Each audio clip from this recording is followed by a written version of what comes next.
All right, emergency weight loss cooking. Wee-hoo. All right, so 200 degrees.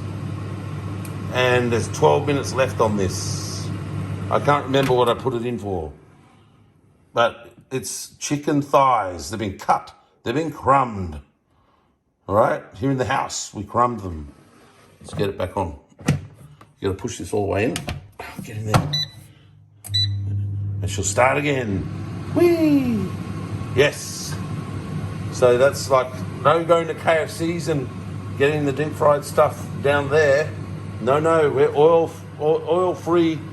You know, we're reducing oil. Reducing oil here. There's some stickers, Star Wars, lovely.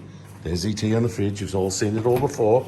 There's Morton Island, there's my rock patches, there's some more stickers. But yes, now, that is jelly, wee, sugar-free jelly.